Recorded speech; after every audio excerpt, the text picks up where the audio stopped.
Right, welcome back to the show, and I'm pleased to say that we are joined live by former Home Secretary Suella Braverman, who is at the Prosperity Institute doing a big event there. Suella, tell me what it is you're up to today. Hi, Alex.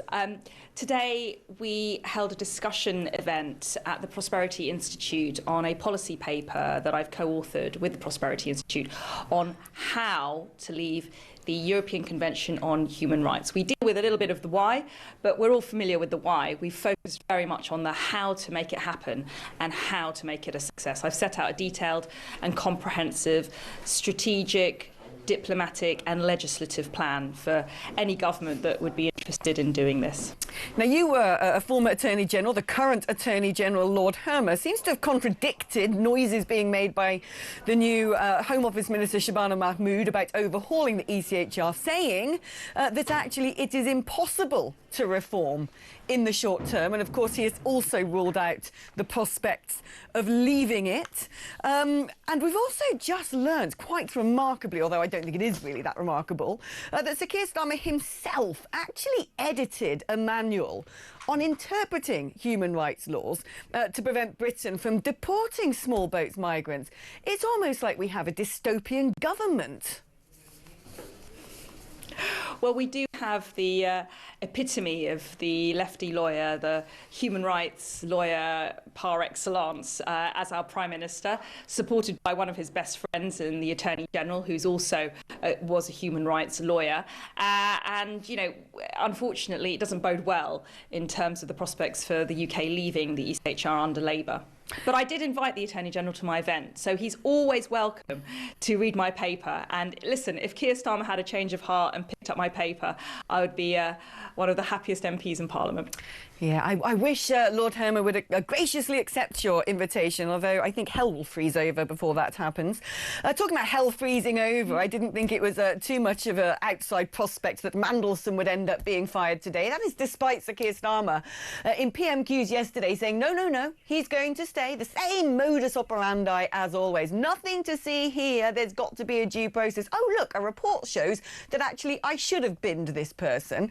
What I find astonishing about this, Suella, when Kemi Badenoch, and I think she had a rip-roaring PMQs yesterday, asked the Prime Minister directly, did you know of his relationship, of Mandelson's relationship with Epstein, Starmer actually didn't answer the question. So he didn't lie to Parliament. He seemed to evade answering that question. But he did say that the intelligence services had followed due process, which suggests to me, if I piece those elements together, that there must have been a dossier and reports which pointed out that Mandelson had this deep personal relationship with the former convicted paedophile, which has caused such controversy over in America. And you have to ask yourself the question, why on earth did Starmer then proceed to appoint him into such a sensitive position at such a critical geopolitical time? Great question to ask, and I think that's a question that Keir Starmer needs to answer. His judgment has been shown to be woeful.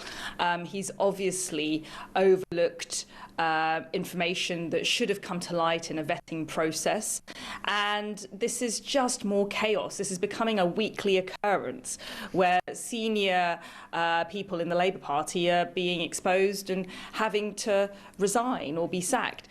This is not just humiliating for the Prime Minister and the it's actually a disgrace for the United Kingdom on the world stage. Through Keir Starmer's poor leadership and chaotic approach, we are now diminished in the USA just before a state visit at a critical time with Ukraine and global events. And we have a vacancy at our most important embassy in the world. This is wholly unacceptable, and it's frankly a disgrace. I would be furious if I was America, that a man who so evidently is vulnerable to exploitation and manipulation was put into a position of such sensitivity, and it begs huge questions, frankly, for the whole of Five Eyes if we have a Prime Minister who refuses to listen to the advice of the security services.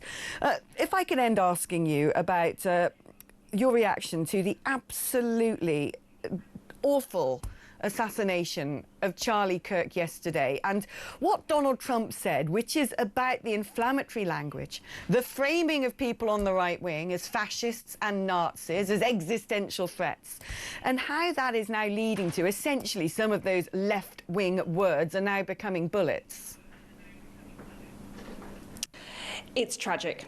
It's unspeakably heartbreaking, and at a human level, my heart, I know the heart of many people, goes out to Charlie's family, his young children, his friends, and all those who are in mourning today. This is a dark day for America.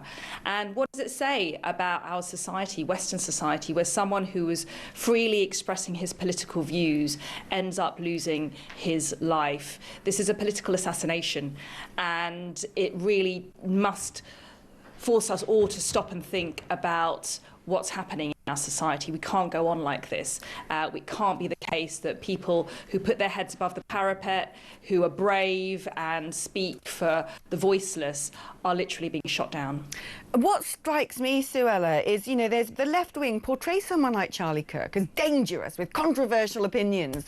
Whereas my attitude towards this is he's someone who dedicated his life and ultimately lost his life in actually fighting dangerous, controversial opinions, whether it's the mad gender myths that are forcing children to have life-altering surgeries, whether it's this radical leftism or pro-Hamas support on campuses.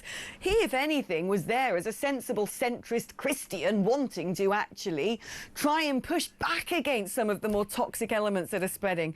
And I think about you, Suella, and I think about your bravery and the things you have said and how people have demonised you. And I want to ask you, you know, in the light of all of this, do you have sleepless nights about security? Listen, I have, you know, I have had death threats because of things that I have said, and it has been concerning at times. And so I think every politician, unfortunately, now has to deal with threats of violence as a fact of life in the UK. And we've tragically seen our political colleagues be murdered in the UK. My friend David Amos was murdered, Joe Cox. You know, it's not that long ago in the UK. And it saddens me, it breaks my heart that we have enhanced MP security these days, that we have to have an escort. You know, when I hold my surgeries in the constituency, I will not give up on holding in-person surgeries with members of the public in my constituency, because that's the least I owe the people of Fareham and Waterlooville. But I do have to have a security team there now, and that's on the advice of the parliamentary authorities, which I will take willingly. It's a real sadness that MPs have to conduct themselves in such a guarded way. Suella, thank you ever so much. I really admire your pragmatism and even-handedness over this, but for me there's a big distinction. Whereas Donald Trump in America said the left wing calling the right wing names like fascists and Nazis need to stop, it's dangerous, our own Prime Minister uses terms like far-right thugs. Suella Braverman there, former Home Secretary, live at the Prosperity Institute.